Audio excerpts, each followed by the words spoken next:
Dialog interaktif Kutai Barat menyapa, mengungkap fakta dan realita kehidupan. Kami bahas bersama narasumber yang berkompeten di bidangnya. Kutai Barat menyapa hanya di RRI Sendawar.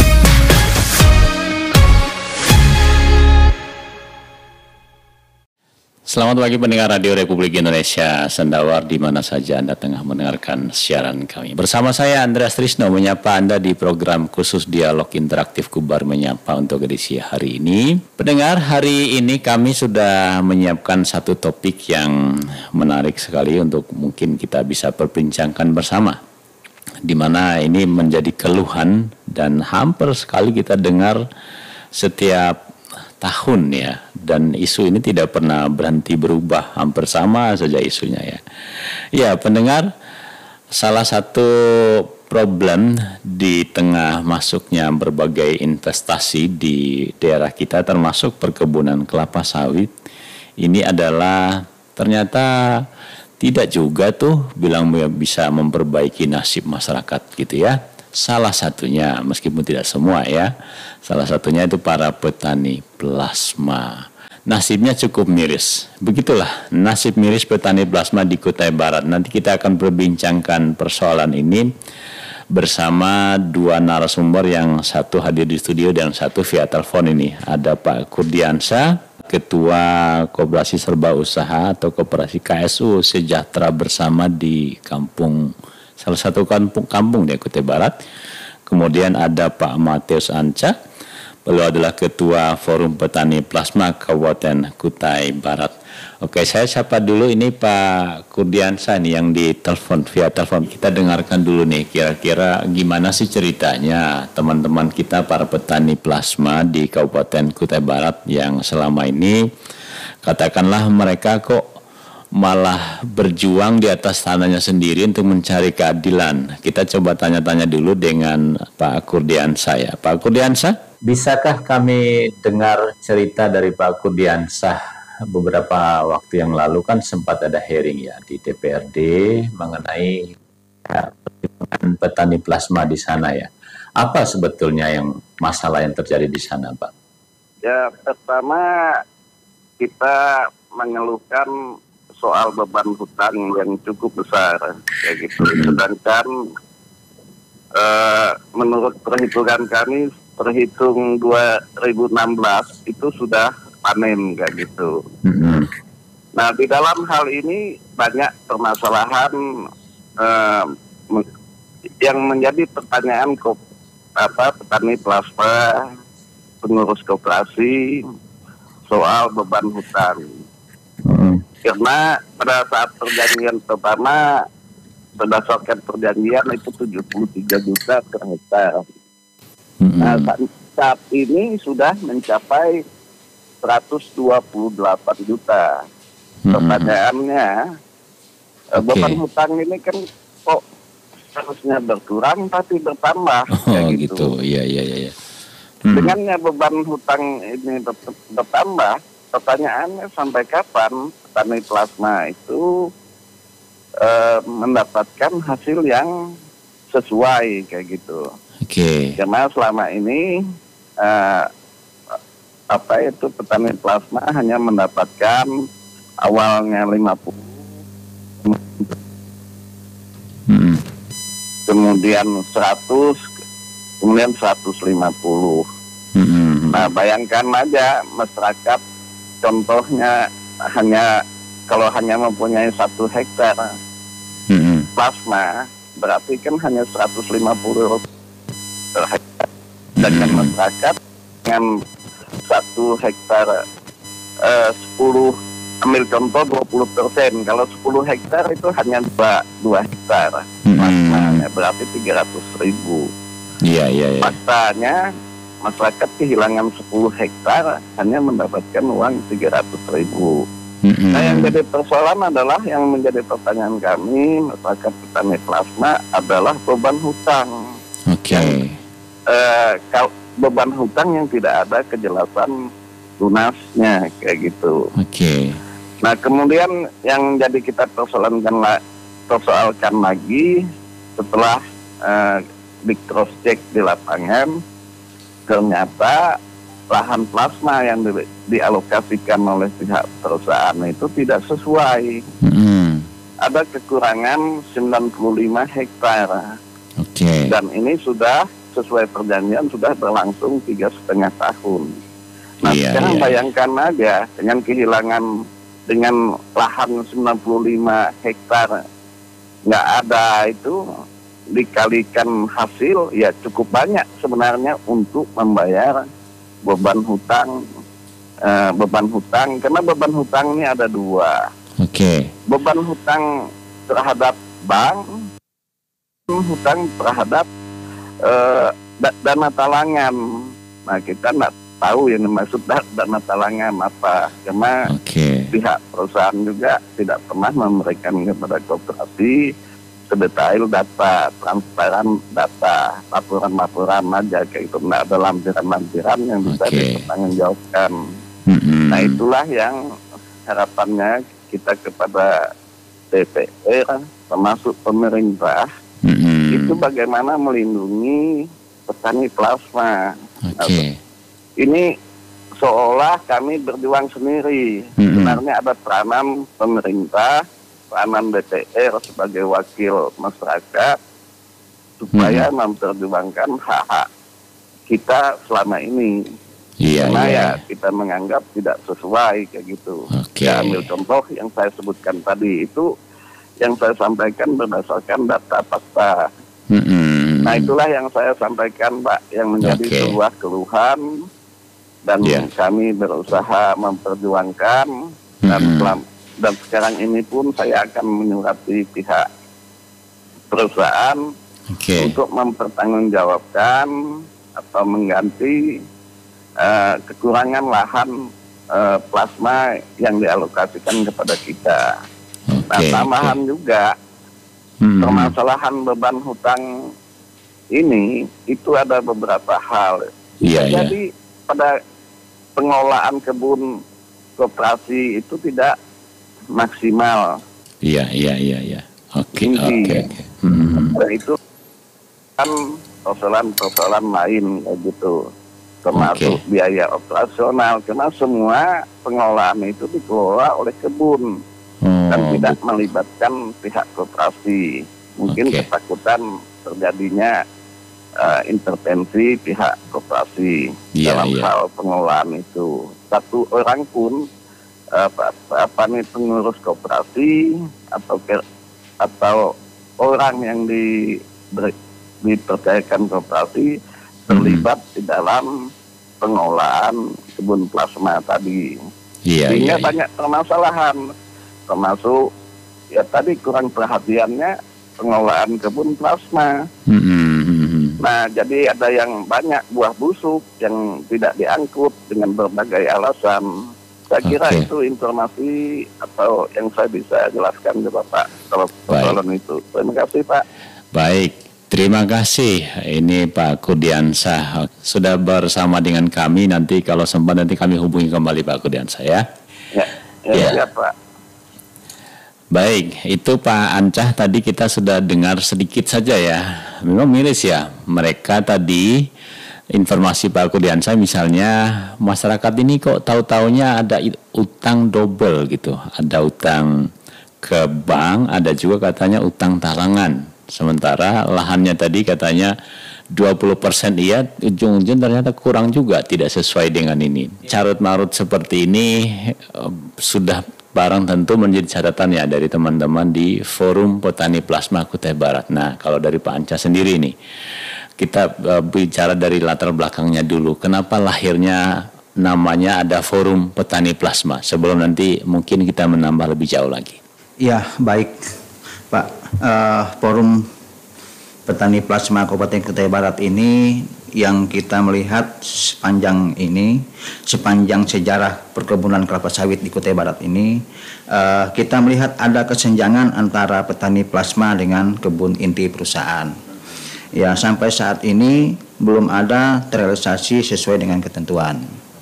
Sehingga kita waktu itu menginisiasi lewat pansus petani plasma, tetapi dengan kepentingan politik masing-masing pihak itu menjadi tidak terpenuhi yang kita dari Forum Petani Plasma ini menginginkan bahwa ada pansus plasma itu. Ya. Baik, saya akan menceritakan Pak menyangkut historis kemitraan di Indonesia dulu. Oke. Ya, karena melatar belakangi Pancasila yang kelima, sila yang kelima, keadilan sosial bagi seluruh rakyat Indonesia. Itu inti pokok yang ingin dicita-citakan oleh program petani plasma ini. Ya. Kita sangat salut pada zaman Orde Baru yang waktu itu adalah Pak Harto. Ini petani plasma dengan kebun inti ini lahir pada tahun 1975, Pak. Itu bekerja sama, bekerja sama dengan Bank Dunia, Pak. Bekerja sama dengan Bank Dunia. Namanya pada saat itu adalah NES, Nucleus Estate Smallholder. Artinya sama juga bahasa kita sekarang ini adalah plasma, Pak. Nah, ini dibiayai oleh Bank Dunia pada saat itu dengan pembangunan Bank Dunia dan Bank Pembangunan Asia. Bank Pembangunan Jerman juga pada saat itu, Pak. Nah, saat itu pembagian hasilnya 70% dinikmati oleh petani. Oh, dulu 70-30. 70% dinikmati oleh petani dan untuk membayar cicilan itu 30%, Pak. Nah, pada waktu itu negara kita bekerja sama dengan Bank Dunia, pinjaman Bank Dunia ini untuk mensejahterakan masyarakat kita yang di sekitar kebun inti ini sehingga dibiayai oleh Bank Dunia. Selanjutnya itu lahir lagi namanya PIR, ada PIRTRAN. Pada itu ada namanya PIR Swadaya, PIR Akselerasi, ada PIRTRAN pada saat itu, Pak. Nah, PIRTRAN ini dikerjasamakan dengan ada transmigrasi dan ada perkebunan. Dan ini dibiayai oleh APBN, Pak. Dibiayai oleh APBN, itu pun skala pembagiannya 70% dimatikan oleh petani. 70% oleh petani dan 30% untuk membayar cicilan, Pak. Jadi pertanyaan Bapak tadi menyangkut kenapa ini harus ada utang, ada ini memang harus dicicil, Pak, dipinjam. Nah, ini mau saya sampaikan latar belakangnya. Jadi memang ada cicilan, walaupun di dalam Undang-Undang 18, Undang-Undang 39 tahun 2014 menyatakan ada pola kemitraan itu, ada hibah, ada bagi hasil, ada pola kredit. Ya, namanya perusahaan pasti nggak mau rugi, Pak. Pasti dia mau menginginkan ada pola kredit. Jadi begitu.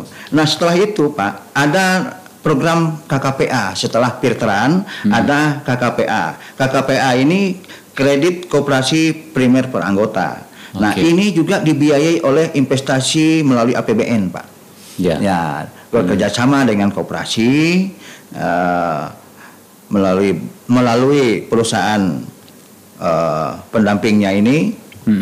Nah, lalu mengajukan pinjaman kepada bank. Nah, ini dibiayai oleh APBN dan petani plasma mendapat 30%, Pak. Nah, ini latar belakangnya, Pak. Dibiayai oleh APBN, petani plasma dapat 30% dari pembagian hasilnya, 70% diserahkan kepada koperasi untuk biaya kebun dan cicilan.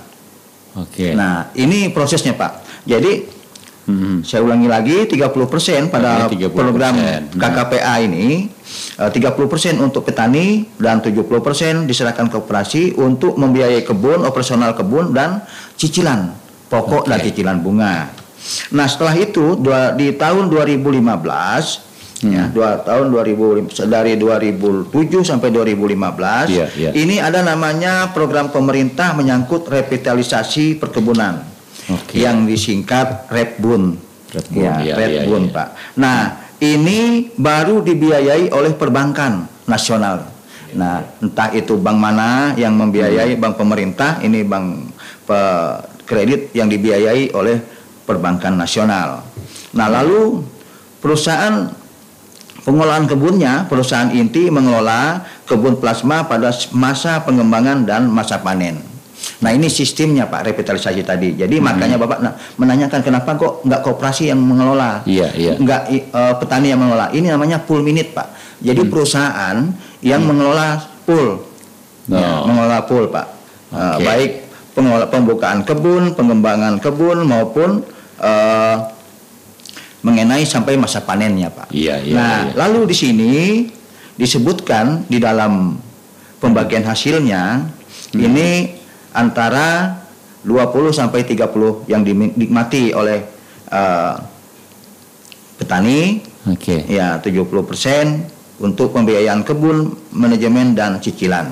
Jadi inilah yang kita lihat sekintas lahirnya plasma ini.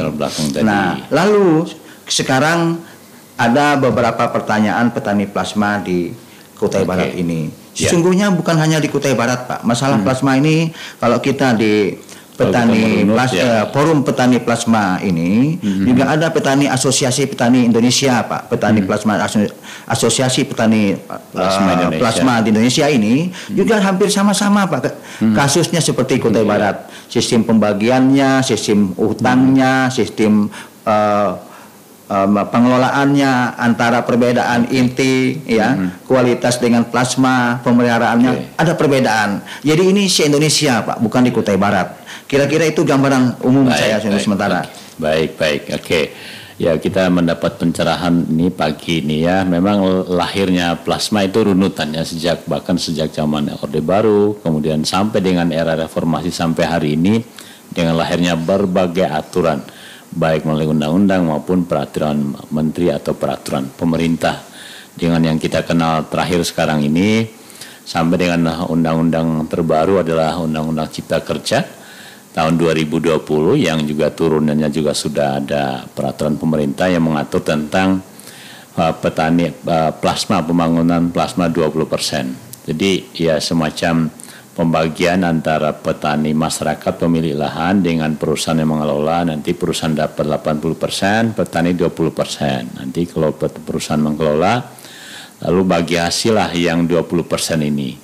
20% ini seperti kata Pak Kurdiansyah tadi, ada mereka harus bayar sekian. Tapi pertanyaannya ternyata apa yang disampaikan Pak Kurdiansyah cukup miris ya, Pak Ansa ya.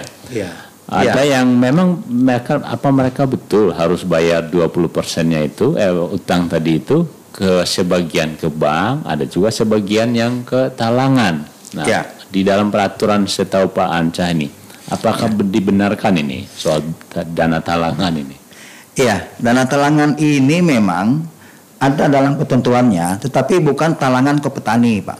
Bukan talangan ke petani, tapi talangan pada tahun TM1. TM1 itu adalah tahun pertama panen. Cicilan bunga dan pokok tidak cukup, Pak. Tidak cukup oleh petani dengan hasil yang sedikit, yang minim tadi. Ya, lalu pihak perusahaan menalangi pinjaman pokok dan bunga ini kepada bank. Itu namanya talangan, Pak. Jadi tidak ada istilah talangan itu ke petani, tidak ada secara ketentuan. Ya, perlu saya ingatkan juga. Banyak pemahaman yang sini agak sedikit rancu mengenai pembagian 20-80 ini Pak. Nah, pembagian 80-20 ini adalah luasan pembukaan lahan. Pembukaan lahan misalnya 100 hektar, lalu petani berhak mendapat plasma 20%, maka dapat 20 hektar. Nah, ini yang mau kita pisahkan Pak penjelasannya. Jadi 280-20 sesuai ketentuan undang-undang ya, yang Bapak bilang tadi apakah dari total luas yang dikerjakan atau dari total lalu dari luas yang dikerjakan ini ya, memang ada beberapa versi Pak. Perusahaan nggak mau rugi. Mereka bilang kami bisa bagi 20% dari areal tanam yang sudah ditanam. Tapi dalam versi undang-undang ini dari luas izin yang diajukan. Jadi misalnya diajukan 1.000 ya harusnya 200 itu, atau 2.000 itu untuk dari perusahaan nggak mau. Artinya kita berdasarkan fakta real di lapangan. Artinya yang 20% itu dari luas tanam yang kami bisa lahan yang kami kuasai. Dari misalnya 1.000 hektar hanya Misalnya 200 yang ditanam ya kali 20% berarti 60. Nilai itulah 60 hektar. Oke lah kita pegang itulah nggak apa-apa. Artinya kita sama-sama fair ya, sama-sama fair. Ya. Tapi yang dimaksud di sini pembagian hasil. Nah, ini ada pembagian luasan lahan yang dikelola, ada namanya pembagian hasil, Pak. Nah, pembagian hasil ini dari luas yang 20% itu yang diminit oleh perusahaan secara full minute, ini perlu ada pembagiannya. Lagi Pak, jadi jangan ada pemahaman kita 80-20 itu pembagian dari luas areal yang dikuasai oleh perusahaan. Sementara yang 20% yang diberikan kepada masyarakat sebagai petani plasma, ini ada lagi namanya pembagian hasil yang disebutkan dalam revitalisasi perkebunan mengatakan 30% atau 20% dari itu dibagikan kepada petani. 30% untuk biaya operasional, 30% untuk pembayaran hutang dan pembayaran hutang itu hutang pokok dan plus bunga.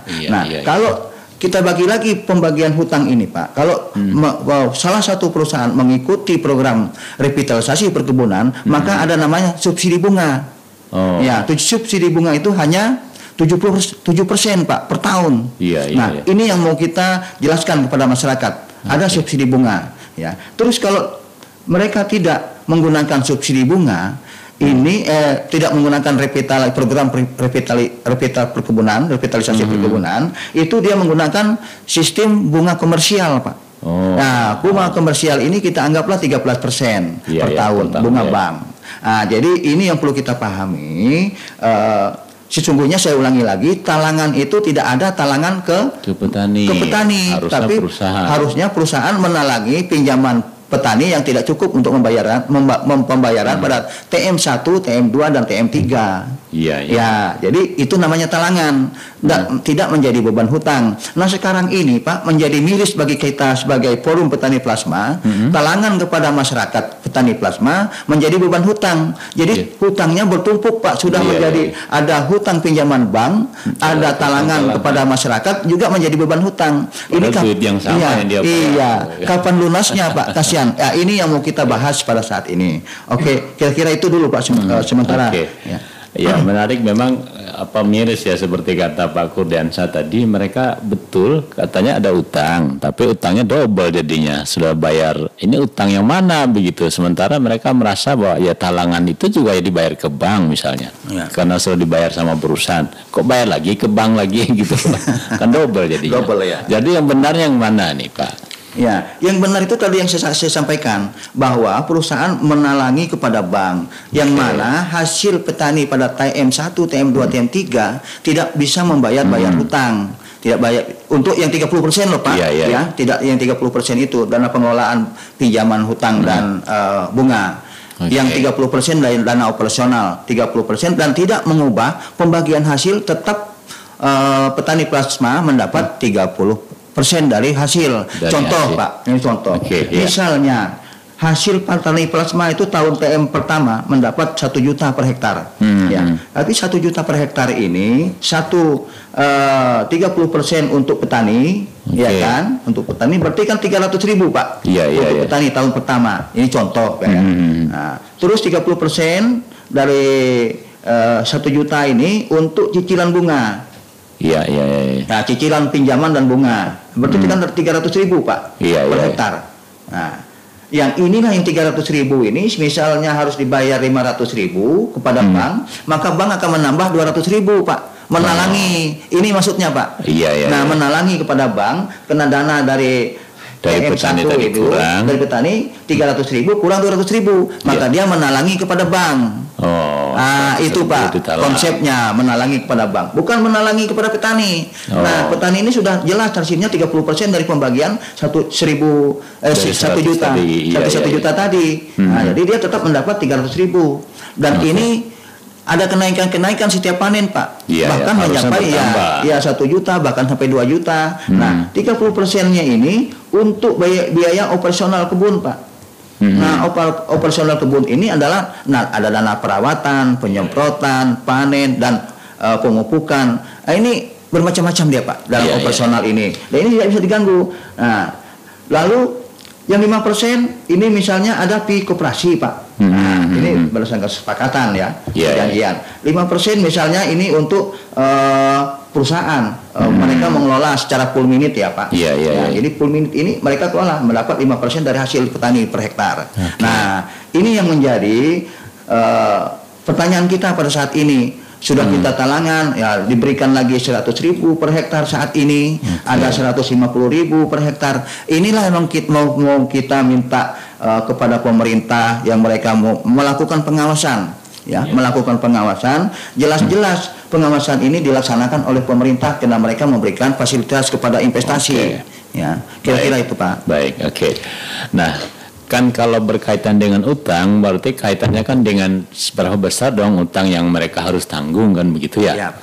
Sebetulnya berapa sih biaya, mungkin aturan pemerintah gitu, kira-kira ukuran kita mungkin di Kutai Barat lah gitu ya, kira-kira harusnya untuk 1 hektar begitu, berapa sih biaya yang ditetapkan pemerintah dan prakteknya seperti apa kalau di kita? Iya Pak. Ini kalau kita mengacu peraturan, ya jelas Pak, arti aturannya sudah ada. Kadang-kadang perusahaan ini menggunakan barometer sendiri-sendiri. Jadi perhitungan dia sendiri.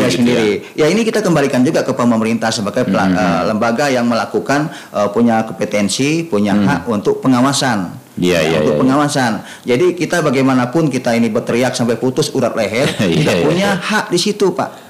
Ya di sini adalah pemerintah yang membawahi dinas perkebunan. Terus mereka ada pengawasan mengenai untuk perkebunan ini, ada laporan dan sebagainya. Nah, ini seharusnya diawasi dengan tuntas di situ Pak. Karena ada evaluasi, ada penilaian dan sebagainya. Lalu berapa budgeting pengelolaan pembangunan kebun Pak? Budgeting untuk pembangunan kebun di sini berdasarkan SK Direktur Jenderal Perkebunan nomor 191 garing KPTS garing RC titik 110 garing 7 garing 2014 tanggal 2 Juli 2014 ini untuk perkebunan kelapa sawit untuk perluasan ini untuk wilayah 5 ini ada bermacam daerah Pak. Ada wilayah 1, ada wilayah 2 sampai 5 sampai 7 Pak, dibagi wilayahnya. Nah, untuk Kaltim ini masuk ke wilayah 5 Pak. Kaltim ini masuk wilayah Sulawesi Utara, Sulawesi Tengah, Sulawesi Selatan, Sulawesi Tenggara, Gorontalo, Sulawesi Barat, Kalimantan Tengah dan Kalimantan Timur. Masuk kualifikasi yang wilayah 5. Nah, kalau kita lihat dari wilayah 5 tahun 2014 ini hanya 59.737.000. Sekitar 59 juta saja per hektar. 59 juta per hektar. 59 juta. Tapi mirisnya di lapangan ada yang 70, ada bahkan saya hitung kalau petani dari Koperasi Jirang Melayu tadi, NKB itu mencapai 102.000 Pak. Itu baru cicilan pokok, pinjaman pokok. Belum lagi bunga. Mungkin sampai 200 juta Pak. Ini yang menjadi perdebatan kita. Nah, ini setiap tahun Pak, setiap tahun Dirjen BUN mengeluarkan berapa budgeting untuk pembangunan kebun. Untuk 2015 Pak, 2016 ini 61.317.000, 61 juta. Jadi ini yang ditentukan oleh pemerintah Pak. Nah, ini yang ditentukan pemerintah. Tapi persoalannya di lapangan kita paham saja ada perusahaan yang lebih tinggi, tidak lebih rendah. Ini Pak yang dibuat pemerintah ini satuan biaya pembangunan, satuan biaya maksimum ya. Ini biaya maksimum disebutkan pemerintah di sini Pak. Biaya satuan maksimum per hektar perluasan kelapa sawit di lahan kering ya tahun 2015 tahun 2016. Ini Pak jelas Pak. Harusnya sekitar 61 juta saja. Artinya petani yang dibebankan utangnya itu 61 juta itu mestinya ya. Ini kalau tinggi-tinggi katakanlah ya standar sini tidak sampai juga 2 kali lipat lah. Begitulah. Baik. Nah, nanti kita tanya lagi ke Pak Kurdiansyah, mungkin sedikit tambahan dari beliau nih. Pak Kurdiansyah masih dengar kami? Ya, halo Pak Kurdiansyah. Sepertinya sudah putus. Oke, kita kembali ke Pak Ancah nih. Pak Ancah, berarti selama ini mestinya itu dari awal kan petani tahu dong biaya yang harus mereka bayar atau utang yang harus mereka bayar, itu kan mestinya mereka tahu ya? Iya, seharusnya mereka tahu Pak. Karena konteks pembangunan kebun plasma ini ada namanya kerjasama antara koperasi dengan kebun inti. Nah, antara koperasi dan kebun inti ini ada musyawarah tentang nilai kreditnya tadi. Iya. Nilai kreditnya itu berapa? Ada transparansi di sini. Jadi tidak ada nilainya, misalnya tiba-tiba sudah pembangunan kebun baru sudah di sekian nilai. Iya. Ini harus dibicarakan lebih awal. Sesungguhnya begitu Pak. Ada pembicaraan lebih awal antara badan hukum itu badan hukum koperasi dengan perusahaan. Ini dijelaskan ya. Tapi itu yang saat ini yang tidak disampaikan. Nah, lalu mengenai pembiayaan kebun itu pun ada budgeting Pak. Ada budgeting yang harus disampaikan ke koperasi. Tidak ujuk-ujuk perusahaan mengelola habis 100 juta. Nggak ada begitu Pak. Nggak begitu. Perhitungannya kan mestinya jelas gitu. Ini beli pupuk berapa, ada budgeting year per year, ada tahun per tahun Pak. Disampaikan kepada ketua koperasi pembayaran kita pada tahun ini dari perawatan, dari pemupukan, biaya panen, biaya infrastruktur panen, jembatan, gorong-gorong dan sebagainya. Ini membutuhkan misalnya 100 juta. Ini disampaikan 100 juta ini kemana saja untuk pemupukan sekian nilainya, untuk perawatan lahan sekian nilainya. Ini dibicarakan. Nah, karena di konsep di dalam koperasi ini, karena koperasi adalah owner Pak, komisaris. Jadi perusahaan melakukan pelaksanaan saja. Nah, kalau biaya budgeting ini tidak disepakati oleh koperasi, perusahaan tidak bisa melakukan. Tidak bisa melakukan kegiatan karena biaya dari koperasi belum dapat persetujuan. Nah, ini setelah dirundingkan, kalau dalam perusahaan ada namanya rapat direksi untuk menentukan ini. Ketika ini ketua koperasi sudah sudah menyetujui 100 juta ini, baru perusahaan mempunyai hak melaksanakan itu. Dan koperasi mempunyai sistem juga untuk pengawasan, apa betul ini dilakukan pemupukan, biayanya 30 juta. Nah, ternyata tidak dipupuk. Nah, ini yang kita ragukan di lapangan. Karena SDM koperasi bukan kita mau merendahkan pada saat ini, tapi ini adalah di sini ada terkaitan mengenai SDM.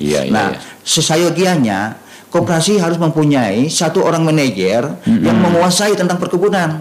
Lalu teknis operasional agronomi dikuasai oleh seorang manajer itu akan mengecek kegiatan-kegiatan plasma, kebun-kebun plasma itu yang sesuai dengan standar. Nah, kadang-kadang Pak, seperti contoh yang di kebun yang baru diceritakan oleh Pak Kurdi, dalam kesepakatan kerjasama itu 995 hektar. Tetapi kenyataan di lapangan setelah kita cek SPH pokok yang tertanam per hektar itu SPH, ternyata hanya 499, ada kekurangan 95 hektar. Nah, 95 hektar ini banyak kerugian bagi petani Pak. Kredit 95 hektar itu ditanggung kosong Pak, angin yang bayar. Terus cicilan hutang, cicilan operasional, pembagian dan sebagainya, kerugian dari hasil yang sudah dipanen dibagi kepada masyarakat, kepada peserta petani plasma. Ini menjadi kerugian Pak, renteng Pak kerugiannya. Ini hal-hal ini sesungguhnya pada waktu plotting plasma awal itu harus dilibatkan pemerintah. Nah, ini tidak dilibatkan oleh pemerintah, ini dilibatkan dinas perkebunan, menyatakan yang dibagikan kepada masyarakat ini layak. Layak untuk diberikan plotting plasmanya. Nah, ini tidak. Kesepakatan bersama dengan diam-diam tidak tertanam sama sekali. Tidak ada. Ini menjadi beban hutang koperasi Pak. Nah, itu saya menyangkut ke tadi Pak Kurdi tadi sampaikan. Baik. Ya, memang seru menarik karena saya tiap tahun kalau ngikutin hearing misalnya di DPR, kalau sudah bicara plasma tuh sepertinya kok kita nih menabrak tembok terus gitu ya, tidak pernah ada solusi begitu ya. Kasihan memang nasib para petani. Nah, mudah-mudahan dengan adanya forum ini paling tidak bisa ikut mencerahkan, membantu mereka, bisa memfasilitasi para petani plasma di Kutai Barat. Kemudian Pak Ancah ini ada yang informasinya, ada yang dapat misalnya 50.000 per bulan, ada per hektar begitu ya. Ada yang 100.000, kok tidak sama begitu ya. Nah, kalau dari pengalaman perhitungan lah ya, perhitungan normal panja tadi sempat menyebut harusnya kalau 70-30 petani ya tahun-tahun pertama tuh dia sudah bisa dapat sampai 100.000 ke atas gitu. Tapi masih ada loh yang dibayar katanya 50.000 per hektar gitu bagi hasilnya. Iya Pak, memang kita lihat ini adalah kebijakan perusahaan masing-masing ya. Ada yang kasih 50.000, ada yang kasih 100.000, ada yang kasih 175.000, bahkan ada sampai 200. Ini adalah kebijakan perusahaan masing-masing. Tapi saya tidak tahu sejauh mana perusahaan ini menetapkan yang angka itu. Yang saya dengar saat ini ada namanya SAU. SAU ini sisa hasil usaha. Sesungguhnya dalam pembagian plasma ini sudah jelas Pak, 30% dari hasil buah per hektar itu 30% untuk petani plasma. Tidak ada SAU namanya. Inilah saya bilang tadi itu, saya agak kasar sedikit, bahasa Rocky Gerung adalah pembodohan ini. Bahasa Rocky Gerung adalah pembodohan. Karena kenapa?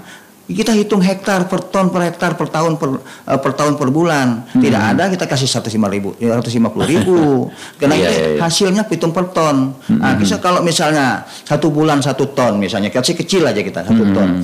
Sekarang ini berkisar antara 3.000. Kita kasih aja 2.000. Nah, ya kan? Kita kasih aja harga 2.000. Enggak usah 3.000. Nah, berarti kan 2 juta. Nah, 2 juta itu 30% untuk plasma berapa dari 2 juta? Kan 600 Pak. Kan berarti nggak sesuai, nggak sesuai dengan yang dilakukan sekarang ini. Nah, jadi tidak ada bahasanya pembagian petani plasma ini ada talangan dan jelas dalam Bapak lihat tadi dalam revitalisasi perkebunan pembagiannya jelas dari hasil panen, dari hasil produksi per hektar, tidak ada lagi yang 150. Nah, ini ada pengelabuan distorsi kebijakan Pak. Ini yang harus kita berantas ini Pak. Di mana selangnya ini mandat. Kalau saya ya otomatis agak kasar inilah melihatnya ini adalah pemerintah sebagai pelaksana undang-undang ini. Oke. Terima kasih Anda masih bersama kami dalam dialog khusus RRI Sendawar pagi hari ini. Kita masih dengan Pak Matius Anca. Beliau adalah Ketua Forum Petani Plasma di Kabupaten Kutai Barat. Kemudian melalui telepon kita juga tersambung dengan Ketua Koperasi KSU Sejahtera Bersama di Kampung Jarang Melayu. Mereka sempat beberapa kali melakukan aksi sampai ada demo begitu di lapangan, dan terakhir sempat audiensi atau RDP di DPRD mengadukan nasib mereka gitu ya. Nah, Pak Kurdiansa, ini setelah beberapa kali upaya yang sudah dilakukan oleh masyarakat petani plasma di sana, apalagi yang mungkin ingin diharapkan begitu Pak Kurdiansa? Ya, kita harapkan dengan pihak perusahaan tetap kemitraan, menjaga kemitraan yang baik, kemudian paham tanggung jawab pihak perusahaan terhadap petani plasma, koperasi, itu yang kita harapkan.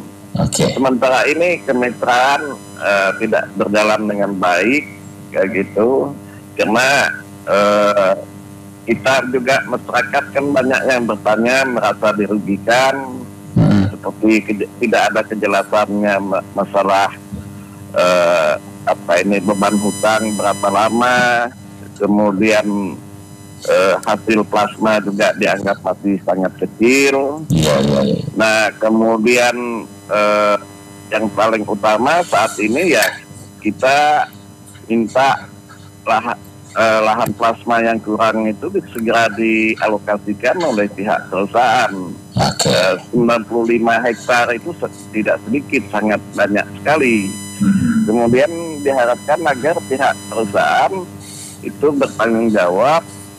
Kemudian dari lahan yang tidak ada 95 hektar itu diperhitungkan dengan beban utang, bisa mengurangi beban utang yang ada kali aja dalam beberapa tahun. Nah, jadi sampai saat ini pun kita masih mengharapkan pihak perusahaan, kita minta pertemuan khusus dengan pihak manajemen perusahaan, yaitu kami sebagai pengurus koperasi akan menurunkan tim khusus untuk diskusi khusus mengenai lahan yang kurang tersebut, termasuk dalam hal pengelolaan kebun plasma. Mungkin ada tambahan di sini, yaitu kebetulan ada pengawas koperasi sendiri, Pak Supiansah, mungkin bisa menyampaikan tambahannya. Oh ya, boleh. Tambahan dari saya sebagai sekretaris adat juga dulunya pernah memberikan PA kepada MKBPB, itu kurang lebih sebanyak hampir 500 hektar. Jadi harapan saya kepada kami, mohonlah janji-janji yang terdapat kepada masyarakat. Itu. Oke, terima kasih Pak Kurdiansyah, dan ini sekretaris adat tadi ya.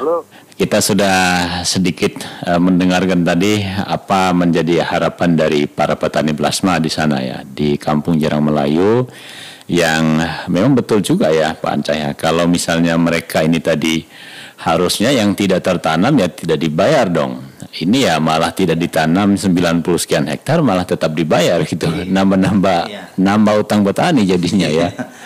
Oke, baik. Mungkin yang ke depan ini di penghujung sesi dialog kita pagi hari ini, apa sih yang mungkin ya disarankan lah gitu ya oleh teman-teman dari Forum Petani Plasma ini, baik kepada perusahaan maupun mungkin terutama ke pemerintahnya gitu. Iya, baik. Kita mau ke depan adalah perubahan dari yang sekarang, Pak. Ya, kayak kita mau ada perubahan dari yang sekarang, yang nilainya 100.000, 50.000, ya kita sesuai dengan ketentuan aja Pak, kembali kepada undang-undang. Kita ini bukan maksudnya kita gitu, tapi kita kembali merunut kepada aturan undang-undang dan permentan. Ya, yang Bapak sebutkan tadi dari Undang-Undang 18 tahun 2004, Undang-Undang 39 2014, Undang-Undang nomor 11 tahun 2020 tentang UU-CK. Nah, kalau kami dulu bilangnya UU-CK itu undang-undang celaka.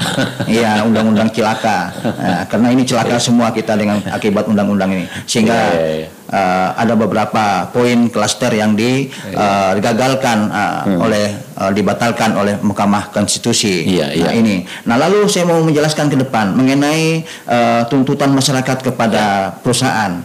Undang-Undang 18 tahun 2004 ini menyatakan ada pemblokade perusahaan itu mengatakan tindakan pidana, Pak. Tetapi secara ini dibatalkan oleh MK, Mahkamah Konstitusi, pasal itu bahwa pemblokade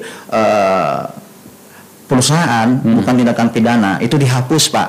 Makanya saya melihat sekarang ini ada masyarakat yang menuntut haknya kepada perusahaan, ada yang dikriminalisasi, macam-macam, Pak. Ini namanya kembali kepada undang-undang yang peraturan yang bisa dibeli, Pak. Ini repotnya kita, Pak. Kita repot sekarang ini. Jadi petani tidak perlu takut harusnya. Ya, petani tidak perlu takut menyampaikan haknya, menyangkut haknya, karena undang-undang pemblokade usaha perkebunan ini dihapus oleh MK. Sudah dihapus. Jadi nggak ada lagi. Kita bisa menyampaikan, menyuarakan hak kita sepanjang ini. Cuman jangan kita merusak, menganarkis. Ya, ini menjadi kita menuntut hak kita menjadi tindakan pidana. Ini kita bisa pilah-pilah, Pak. Jangan kita menuntut mengenai ini kan menyangkut ini kan yang merusak. Ini kan menyangkut perdata. Tapi kalau kita merusak, memukul, membunuh, ini sudah tindakan pidana. Jadi hilang kita menuntut hak, menjadi kita yang menjadi masalahnya. Nah, itu. Nah, kembali yang ke depan, harapan kita pemerintah ini harus tegas. Ya, sesuai dengan Undang-Undang 39 tahun 2014 dan Undang-Undang nomor 11 tahun 2020 itu menyatakan jelas jelas mengatakan dalam pasal Undang-Undang 39 dalam pasal 18 ini kalau perusahaan tidak melakukan tindakan sesuai dengan ketentuan petani plasma yang kita sebutkan tadi ada pelanggaran ini tindakan pertamanya adalah denda, Pak, denda administrasi. Denda administrasi. Lalu kalau tidak juga diikuti, tidak juga tunduk dengan apa disampaikan SP1, ada namanya SP2. Ini kegiatan dihentikan sementara, Pak. Oleh perusahaan, oleh pemerintah. Nah, ini kita lihat di sini, Pak. Di sini macetnya. Pemerintah nggak berani tegas dengan perusahaan. Itu terus masalahnya. Ini masalahnya, Pak. Lalu kita melihat sampai SP3 itu pencabutan izin, Pak. IUP-nya, ya. Nah, ini undang-undang yang menjelaskan, Pak, bukan Forum Petani Plasma, undang-undang yang menjelaskan ini. Begitu. Ya, aturan begitu, harus tegas. Ya, pemerintahnya. Nah, kita juga sebagai Forum Petani Plasma ini sangat mendukung investasi yang ada di Kutai Barat ini. Akan memberikan peluang usaha, peluang pekerjaan. Nah, ini yang kita mendukung. Tapi harus tunduk dengan aturan ini. Kita punya aturan. Jangankan yang perusahaan yang segede ini, orang main judi aja punya aturan, Pak.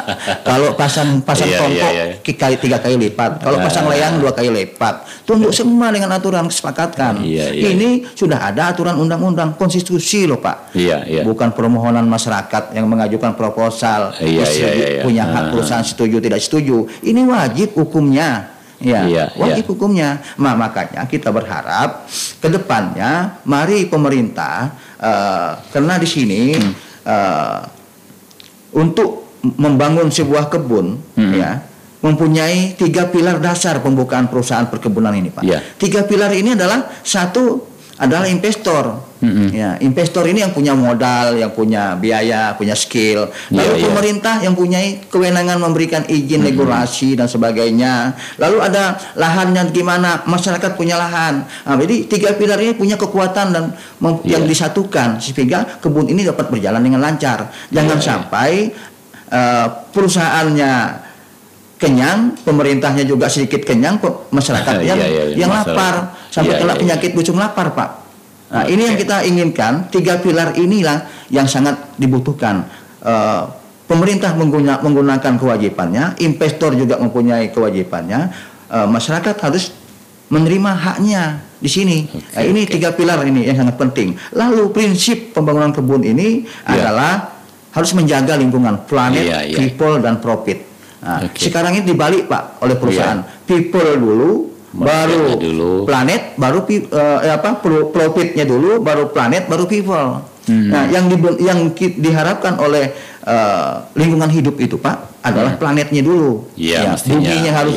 Makanya mereka ada ikut ISPO, ada ikut RSPO, ya kan, menjaga bumi ini, menjaga planet. Ada supaya berkelanjutan, sustainable, kan, RSPO. Nah, lalu bagaimana manusianya harus diikutkan dengan sistem pembangunan ini. Ada namanya plasma, yang kita ikutkan dengan cita-cita bangsa kita, keadilan sosial bagi seluruh rakyat Indonesia. Ini tidak berkeadilan, Pak, tidak berkeadilan. Nah, inilah tadi janjinya duduk manis, sekarang malah duduk menangis. Duduk menangis, duduk manis ya kan, tapi duduk menangis. Baru kita berjalan dengan profit. Tapi hal-hal ini sangat kita sesalkan lah begitu, Pak. Baik.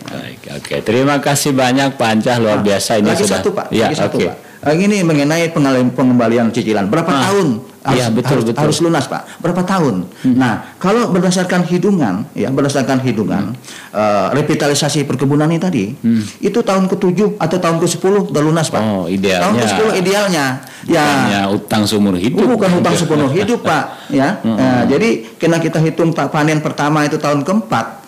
Berarti tahun ke-10 udah lunas, Pak. Harusnya. Harus. Hitung-hitungannya lah. Berarti tahun ke-10 itu dari 0 tahun. Ditanam, Pak, dari ditanam sampai tahun ke-10. Ini kemarin saya ikut pansus di PT Keruing. Bilangnya kami bisa lunas 12 tahun setelah panen. Wah, ini pembodohan lagi saya pikir.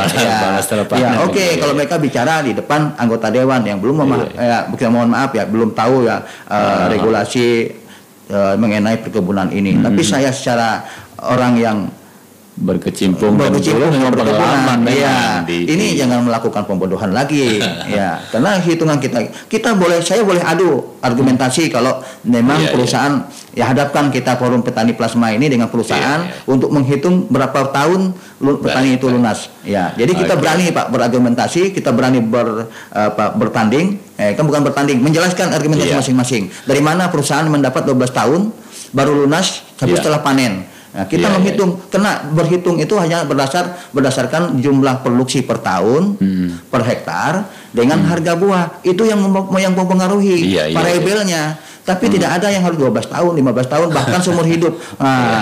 Nang kene rusae-nya Pak. Yang nggak paham saya. Ya, kira-kira itulah. Terima kasih banyak Pak Anca. Ini ngomong-ngomong Pak Anca ini sebelum terjun jadi membantu membela para petani plasma, sekarang dulu juga di manajemen perusahaan juga.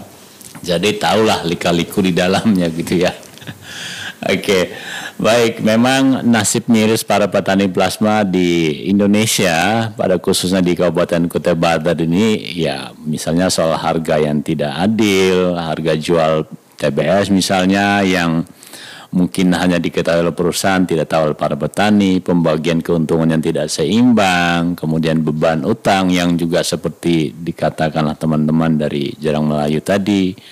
Lalu soal masalah pengelolaan, ya tentu saja kita balik lagi soal investasi ini untuk siapa sebetulnya gitu ya. Beda investasi yang lain dengan investasi di bidang perkebunan kelapa sawit yang memang ada aturan yang mewajibkan perusahaan untuk melindungi dan sama-sama memberdayakan para petani, yaitu para petani plasma atau pemilik lahan.